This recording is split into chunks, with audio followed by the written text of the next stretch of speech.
Have you ever wondered why we put wedding rings on the fourth finger of the left hand? Centuries ago, it was believed that a vein ran from this finger directly to the heart.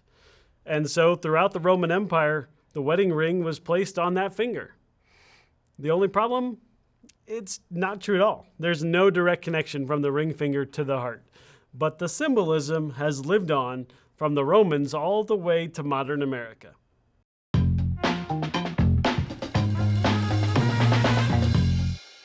Health is Wealth is presented by Meridian Health Services, with support from LifeStream Services. Now, that little story took about 30 seconds to tell. And every 30 seconds, your heart pumps about 3 quarts of blood, which adds up to over 2,000 gallons a day. But also, every 30 seconds, someone in the United States dies of heart disease. It's the leading cause of death across the United States. Indiana is worse than the national average, and Delaware County ranks near the bottom among Indiana counties. 28% of all deaths in Delaware County are due to cardiovascular disease, and it is the #1 leading cause of death in Delaware County.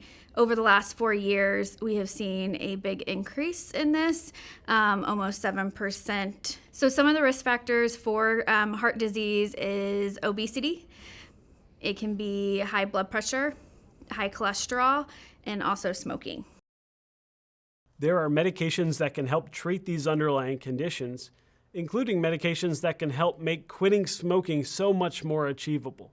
So you should talk to your healthcare provider about those options.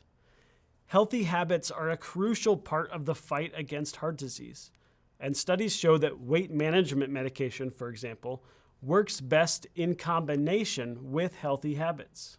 Making simple key habit changes can significantly reduce your risk of heart disease. So if you are a smoker, quitting smoking reduces your risk. Making changes to your diet and exercise can also help reduce that risk. And making small adjustments to your changes is the way to start that process. Notice that key phrase Laura used, small adjustments? I think we all know the difficulty of trying to change too many things at once. Like New Year's resolutions. You're going to be a whole new person. You're motivated. You make a list of resolutions, and maybe things go well for a few days, but pretty soon everything comes unraveled because those resolutions never became habits. To make big habit changes, we have to start small with a keystone habit, a powerful concept Charles Duhigg describes in his book, The Power of Habit. When we change a keystone habit, it disrupts other habits, paving the way for bigger and better changes. We know that healthy diet and exercise habits go a long way toward preventing heart disease, but that's way too broad. Laura suggests we start by focusing on what we're drinking. So a keystone habit would be cutting out your pop or soda or your caffeinated beverages and making one drink, changing that to water, just one a day. And then as weeks go on, try to increase that and changing, to where you're drinking water every single day. The habit loop consists of a cue, a routine, and a reward. And Charles Duhigg says to change a habit permanently, you must keep the old cue and deliver the old reward, but insert a new routine. So with Laura's keystone habit, we want to change a routine from drinking pop to drinking water. So the first question to ask yourself is, what's your cue? Do you always go to the vending machine when you clock out for your lunch break? Always order one at the drive-thru or grab one from the fridge for dinner? Recognizing your cues is half the battle. But the second question is just as important. What's the reward I get from drinking pop? Chances are you've never once thought about this question. Maybe it's the fizziness or the flavor you enjoy.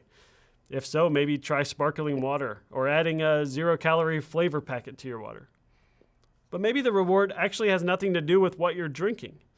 For example, maybe your daily walk to the vending machine isn't so much about the vending machine as it is getting up from your desk and stretching your legs.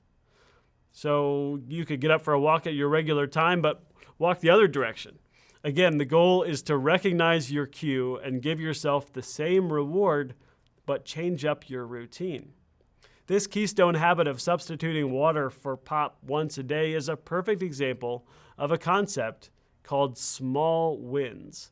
Charles Duhigg defines small wins as a steady application of a small advantage. Think of a snowball rolling downhill, picking up more and more snow as it builds momentum.